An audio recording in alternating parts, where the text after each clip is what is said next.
दोस्तों, आज मैं आपको पाठ 12वां सिखाने जा रही हूँ और उस पाठ का नाम है जब मुझको सांप ने काटा। लेखक है श्री शंकर जी। एक दिन, ये उनकी आप बीती है, बचपन की बातें बताई है शायद। एक दिन मैंने अपने अहाते में एक छोटा सा सांप रेंगते देखा। वह धीरे धीरे रेंग रहा था। मुझको देखते ही वह भागा और वहीं पर पड़े हुए नारियल के खोल में घुसकर छिप गया। अब ये जो छोटा लड़का था, उसने एक दिन अहाते में सांप को देखा। छोटा था, ज्यादा डर नाम की चीजों से तो थी नहीं, और बच्चे तो शरारती होते हैं। जैसे ही सांप ने इस बच्चे को देखा, वो भागा और नारियल का खोल, यानी नारियल इस्तेमाल करने के बाद जो बचता है उसके अंदर वो जाकर छिप गया। मैंने पत्थर का एक टुकड़ा उठाया और उससे नारियल के खोल का मुंह बंद कर दिया। जो हम लोग कच्चा नारियल पीते हैं, पानी पीते हैं जिसका नारियल का, उसको ऊपर से छोटा ही छेद होता है। तो अभी जैसे ही उसने देखा इस बच्चे ने कि सांप उस नारियल के खोल में जाकर छिप गया, सांप का बच्चा था, छोटा था, तो उसने पत्थर से नारियल के खोल का मुंह बंद कर दिया। उसे लेकर मैं नानी के पास दौड़ गया। मैंने कहा, नानी देखो मैंने सांप पकड़ा है। नानी चीख उठी, सांप? क्योंकि हम जानते हैं सांप तो खतरनाक होता है, डरावना होता है, और सांप के काटने से जहर फैलता है शरीर में, और यहाँ तक कि कभी कभी वो मौत को भी आमंत्रित करता है। नानी चीख उठी, डर गई बेचारी कि इस छोटे से बच्चे ने सांप को पकड़ा। सांप? वह इतना घबरा गई कि लगी जोर जोर से चीखने पुकारने। नाना ने सुना तो अंदर दौड़ आई। जब उन्हें पता चला कि नारियल के खोल के अंदर सांप है, तो उन्होंने मेरे हाथ से उसे छीनकर दूर फेंक दिया। नन्हा सांप बाहर निकल आया और रेंगता हुआ पास की झाड़ी में गायब हो गया। इस तरह से एक बार तो सांप की जान बच गई, क्योंकि इस बच्चे ने उसे तो उठा लिया था खोल के अंदर। जैसे ही वो पहुंचा सांप, उसने उसको पत्थर से बंद कर दिया और वह दिखाने चला गया नानी को। और अब जब ये बात नानी जी ने सुने, तो नाना जी ने उसे बहुत डांटा। नाना ने मुझसे कहा, खबरदार, फिर कभी सांप के पास मत जाना, सांप बहुत खतरनाक होता है। अभी फिर हुआ क्या, उसी दिन शाम को मैं एक बर्ड को पकड़ने की कोशिश कर रहा था कि उसने काट खाया। इस तरह और एक जानवर था, कीट जिसे कहते हैं कीटक, उसने इस लड़के को काट खाया। वो ततैया या मधुमक्खी जैसा ही होता है, और उसका डंक भी बड़ा दर्दनाक होता है। बड़ी जोर से दर्द उठा। मुझे दर्द से कराहते देखकर नानी ने सोचा कि मुझे सांप ने काट लिया है, क्योंकि एक दिन सुबह भी उसने सांप को पकड़ लिया था, और अभी भी उन्होंने सोचा कि जरूर हो ना हो इसने सांप को पकड़ लिया होगा, और अभी ये उसी के नतीजे भोग रहा है, सांप ने ही इसे काट लिया होगा। मैंने दौड़कर नानी को उंगली दिखाई। उन्होंने जल्दी से नाना को पुकारा। नाना तुरंत दौड़ाए और मेरी उंगली को देखा। जहां बर्ड ने काटा था, वहां नीला निशान पड़ गया था। जैसे कि हम जानते हैं, जहर का निशान नीला होता है, क्योंकि वहां से खून जम जाता है।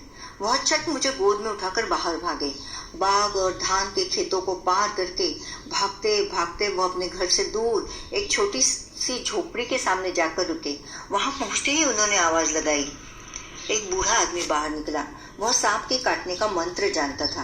अभी हम लोग देखते हैं कि गांव में अभी भी इतनी अंधश्रद्धा फैली हुई है, और दूसरी बात तो डॉक्टर या अस्पतालों की कमी होगी, दवाखाने की कमी होगी, इसीलिए जल्द से जल्द झाड़ फूक करने वाले के पास पहुंच जाते हैं और मंत्र तंत्र से सांप का जहर उतारा। ऐसा कहते हैं कि जब हम जानते हैं कि सिर्फ 5% सांप ही खतरनाक होते हैं, मतलब जहरीले होते हैं। तो जब सांप काट लेता है तो इस डर से ही लोग कभी कभी, मतलब हमेशा नहीं, लोग इस डर से मर जाते हैं कि सांप ने काट लिया। हो सकता है वो सांप जहरीला ना भी हो। तो यहाँ उसे तो सांप ने काटा ही नहीं था, बर्ड ने काटा था, लेकिन उसके पहले वो कुछ बोले।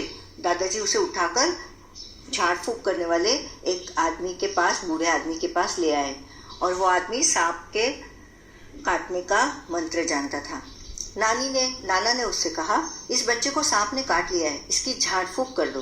बूढ़ा मुझे झोपड़ी में ले गया। उसने मेरी उंगली देखी और बोला, चुपचाप बैठो, हिलना डुलना मत।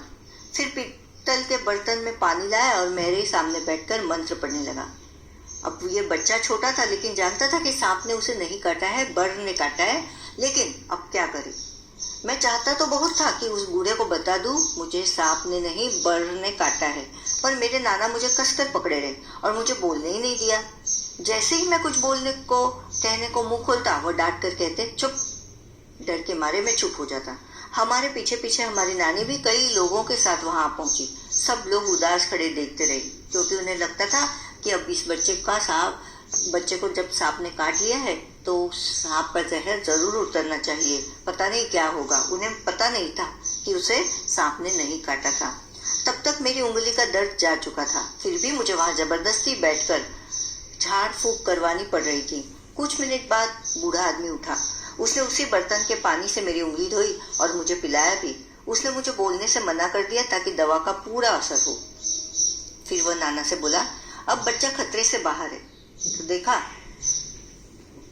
गांव के लोग किस तरह किसी के भी बात में आकर बिना जाने पहचाने, बिना ये पता लगाए कि सचमुच सांप ने काटा है या नहीं, झाड़ फूक कर देते हैं और ऐसा सोचते हैं कि झाड़ फूक से सांप का जहर उतर जाता है। ये भी गलत है। डॉक्टर के पास जाकर इंजेक्शन लेना होता है या और कुछ दवा दारू करनी होती है। फिर वह नाना से बोला, अब बच्चा खतरे से बाहर है। अच्छा हुआ आप समय रहते मेरे पास ले आए। बड़े जहरीले सांप ने काटा है। देखा उसने और चूना मसाला लगा दिया कि उसको जहरीले सांप ने काटा है, जबकि ये बिल्कुल गलत था। सब लोगों ने बूढ़े को उसके अद्भुत इलाज के लिए बहुत बहुत धन्यवाद दिया। घर लौटने के बाद नाना ने उसके लिए बहुत सी चीजें भेंट में भेजी। जान बचाने के लिए उस बूढ़े को इस बच्चे के नाना ने बहुत सारी चीजें दी, क्योंकि गांव में पैसा लेने का वैसे तो रिवाज नहीं होता और किसी की जान बचाने की इस तरह से पैसों में कीमत अदा करना वो अपमान समझते हैं, क्योंकि जान तो अमूल्य होती है। अब कहानी की बात। नाना मुझे झाड़ फूक वाले आदमी के पास क्यों ले गए? नाना मुझे यानी इस बच्चे को झाड़ फूक वाले आदमी के पास ले गए क्योंकि वो उसका इलाज करवाना चाहते थे, सांप के जहर को उतारना चाहते थे। मैं बूढ़े आदमी को क्या बताना चाहता था? मैं बूढ़े आदमी को बताना चाहता था कि मुझे सांप ने नहीं बर ने काटा है। जब सांप नारियल के खोल में घुस गया तो मैंने क्या किया था? मैंने ऐसा क्यों किया होगा? मेरे अंदर शरारत भरी थी और थोड़ा सा निडर भी होने के कारण मैंने उस सांप के बच्चे को जैसे ही देखा कि वो नारियल के अंदर खोल में घुस गया है तो मैंने उसे बंद कर दिया ताकि उसे बाद में उससे खेला जाए। क्या बूढ़े आदमी ने सचमुच मेरा इलाज कर दिया था? तुम ऐसा क्यों सोचते हो? बिल्कुल नहीं। इस तरह मंत्र तंत्र से सांप के काटने का या किसी भी जहर के कम होने का कोई मतलब नहीं होता। इस तरह से कोई जहर कम नहीं होता। तो उसने जो किया वो बिल्कुल ही गलत था। ये अंधविश्वास है। आज भी गांव के लोगों में इस तरह का अंधविश्वास फैला होता है। जहर इस तरह से कम नहीं होता। मुझे असल में सांप ने नहीं काटा था। फिर मैंने अपनी कहानी का नाम जब मुझको सांप ने काटा क्यों रखा है? तुम इससे भी अच्छा कोई नाम सोचकर बताओ। अब यहाँ उन्होंने लिखा है उई माँ। कहानी में लड़के को बर काट लेती है। बर का डंक होता है। कुछ और कीड़ों या जंतुओं का नाम लिखो जो डंक मारते हैं। तो ऐसे कई कीड़े हैं जो डंक मारते हैं, जैसे मधुमक्खी है, ततैया है, बिच्छू है और इसके डंक बहुत ही मच्छर भी डंक मारता है और इसके डंक बहुत ही खतरनाक होते हैं। तुम्हारी बात। मैं बूढ़े को कुछ बताना चाहता था, बता नहीं सका। क्या तुम्हारे साथ भी कभी ऐसा हुआ है? हाँ, मैं बता सकता हूँ। एक बार मेरी बेवकूफ़ी के कारण मेरा छोटा भाई गटर में जा गिरा। क्यों? क्योंकि मैंने उसे साइकिल पर डबल सीट लिया था, पर मैंने अपनी गलती को छिपाया। क्यों? क्योंकि अगर मैं बता देता कि मेरे कारण वो गिर गया है वो बच्चा या मेरा छोटा भाई, तो मुझे डांट पड़ती या तो फिर मारते भी। इसीलिए मैंने इस बात को छुपाए रखा। क्या तुमने कभी सांप देखा है? तुमने सांप कहाँ देखा? उसे देखकर तुम्हें कैसा लगा? एक बार मैं अपने परिवार सहित नेशनल पार्क गया था। वहाँ रास्ते पर मैंने सांप को देखा। वह रास्ता पार कर रहा था। मैंने तुरंत सभी परिवार वालों को अलर्ट कर दिया। अब क्या करें? तुम क्या करोगी अगर तुम्हें या तुम्हारे आसपास किसी को बर काट ले?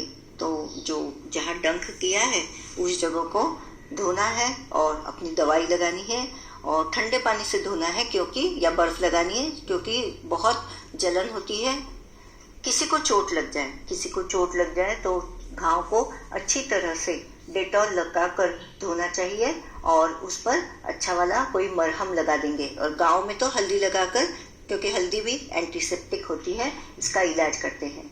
घाव या जख्म थोड़ी बड़ी हो तो खून जब रुक जाए या खून को रुकने के लिए बर्फ लगाते हैं और बाद में उस जख्म पर बैंडेज भी करते हैं। किसी की आंखों में कुछ पड़ जाए तो क्या करना है? आंख में कुछ पड़ जाए तो पानी से आंखों को धोया जाता है और रुमाल के एक छोर से आंखों में पड़ी चीज को आहिस्ता निकाल सकते हैं। किसी की नाक से खून बहने लगे, अक्सर गर्मियों के दिनों में इस तरह का वाकया होता है। अगर किसी की नाक से खून बहता है तो खून को साफ कर हम उसकी नाक को बर्फ लगाएंगे ताकि खून का बहना बंद हो जाए और उसे सुला देंगे, थोड़ी देर के लिए आराम करवा देंगे। अगर खून रुकता है तो ठीक, नहीं तो डॉक्टर को आमंत्रित करेंगे। जरा सोच लो, नारियल की खोल जैसी और कौन सी चीजों में सांप छिप सकता है? सांप रेंगता हुआ जानवर है, तो जमीन पर पड़ी हुई बेकार की कई चीजों के अंदर सांप छिप सकता है। जैसे आंगन में पड़े रबर के टायर, बर्तन, प्लास्टिक के खिलौने, पेड़ की खोखल में होता है, पत्तियों में छिप सकता है। वह खोल अहाते में कैसे पहुंचा होगा? नारियल निकालकर किसी ने खोल को आंगन में फेंक दिया होगा। नीचे कुछ शब्द दिए गए हैं, उन शब्दों में से कुछ शब्द घर से संबंधित है, उन पर घेरा लगाओ। इसमें से जो घर से संबंधित शब्द है वो है अहाता, बरामदा, जीना, अटारी, आला, सीढ़ी, छत, मुंडेर, रसोई, छज्जा, दालान, कमरा, मुंडेर और टांड। नीचे लिखे वाक्यों का मतलब बताओ। सांप पास की झाड़ी में गायब हो गया, मतलब सांप पास की झाड़ी में चला गया। वह चट मुझे गोद में उठाकर भागे। उन्होंने जल्द ही मुझे तुरंत गोद में उठाया और वह भाग खड़े हुए। अब बच्चा खतरे से बाहर है, तो उसका मतलब है अब बच्चे को कोई खतरा नहीं। नाना ने उसके लिए बहुत सी चीजें भेंट में भेजी। नाना ने उसके लिए बहुत सी चीजें उपहार स्वरूप, एज ए गिफ्ट भेज दी। अलग अलग निशानों से पता चलता है कि बात कैसे कही गई होगी। अब नीचे लिखे वाक्यों में सही निशाना लगाओ। अब इन्हें बोल कर देखो। अब उन्होंने क्या पूछा है? नानी चीख उठी, सांप। सांप धीरे धीरे रेंग रहा था। क्या तुम बाजार चलोगी? यहाँ क्वेश्चन मार्क डालना है। नानी चीख उठी, सांप, यहाँ एक्सक्लेमेशन, उद्गारवाचक चिन्ह रखना है। सांप धीरे धीरे रेंग रहा था, पूर्ण विराम। चुपचाप बैठो, हिलना डुलना मत, पूर्ण विराम। तुम्हें यह कहानी कैसे लगी? प्रश्नवाचक चिन्ह। आहा कितनी मीठी है, जिसमें अर्थक उद्गारवाचक चिन्ह यहाँ आहा के बाद, और कितनी मीठी है। क्या कहोगे? तुम लड़के को क्या कहोगे? कारण देकर बताओ। याद रखो वह खोल में सांप लेकर भागा था, तो वो निडर, नादान, होशियार, शरारती, डरपोक, शर्मिला क्या हो सकता है? लड़का शरारती लेकिन निडर था, वह नादान भी था। सांप को खोल में लेकर भागना खतरनाक हो सकता है। सांप जहरीला जानवर है, उसके साथ शरारत बिल्कुल नहीं करनी चाहिए थी। दो बार सांप धीरे धीरे रेंग रहा था। यहाँ धीरे शब्द का 2 बार इस्तेमाल किया गया है। ऐसे ही और कुछ शब्द लिखो और उनसे वाक्य बनाओ। सबसे पहले उन्होंने दिया है चलते चलते। राम चलते चलते थक गया। पीछे पीछे, माँ के पीछे पीछे छोटा मुन्नू भी चला आया। आगे आगे, सबके आगे आगे 9वीं कक्षा के विद्यार्थी थे। भाग भाग, दादी माँ का भाग भाग कर दम फूल गया। मोटे मोटे, यहाँ मोटे मोटे मच्छर है। तुम ये बात क्या जानते हो? यहाँ उन्होंने बताई है। सांप अपना भोजन चबाते नहीं हैं, वे भोजन साबुत यानी अक्खा निगलते हैं। सांप कभी बढ़ना बंद नहीं करते। सांप नाक से नहीं सूंघते, सूंघने के लिए जीभ का इस्तेमाल करते हैं। सांप के कान नहीं होते, इसलिए सांप बीन की धुन सुनकर नहीं नाच सकता। वास्तव में वह बीन बजाने वाले सपेरे से डरकर अपना फन फैला लेता है और लोग समझते हैं वह झूम रहा है। सांप दूध नहीं पीते। कुछ सपेरे सांप को जबरदस्ती दूध पिलाते हैं, पर इससे सांप मर भी सकता है। भारत में लगभग 50 तरह के सांप जहरीले हैं, पर सिर्फ 4 सांपों के जहर से आदमी को खतरा होता है। अब यहाँ बच्चों के पत्र मैं पढ़कर बताऊं। 2 पत्र है कैलाश कॉलोनी से 19 नवंबर 2005 को। जो डेट लिखी है बच्चों को, जो अभी जो 2020 है उधर की डेट लिखनी होती है। प्यारी मौसी, नमस्ते मौसी, आपकी याद आती है। जब आप नहीं होती तो मुझे रोना आता है। मौसी जरूर रक्षाबंधन पर आना। मौसी, भाई और बहन कैसी हैं? आप कैसे हो? हम यहाँ ठीक है, लेकिन छोटे भाई को बुखार आ गया था। अब तो वह ठीक है। मौसी, हमारे घर कब आओगी? मौसी, जरूर आना हमारे घर, हम पार्टी मनाएंगे। ममता और रोहित पढ़ने जाते हैं तो उनसे कहना वो दोनों ध्यान से पढ़े। राहुल तो रोता है, कहता है कि मुझे मम्मी के पास जाना है।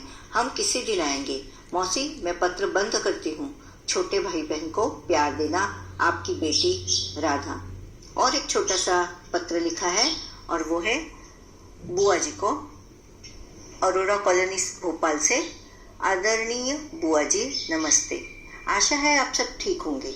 मेरी यहाँ परीक्षा होने वाली है। इस बार माँ ने कहा है कि गर्मी की छुट्टियों में हम सब आपके पास आ रहे हैं। मुझे आपकी बहुत याद आती है। मुनिया दादी और राजू भैया कैसे हैं? हम सब छुट्टियों में खूब खेलेंगे। गांव में आम भी ढेर सारे खाएंगे। मैं आप सबके लिए यहाँ से क्या लाऊं? बुआ जी, जब मैं आऊंगी तो आप मेरे खाने के लिए मालपुआ की तैयारी करके रखना। बाकी बातें मिलने पर करेंगे। आपकी बेटी महिमा। बच्चों, मेरा ख्याल है ये पाठ आपको बहुत पसंद आया होगा। धन्यवाद।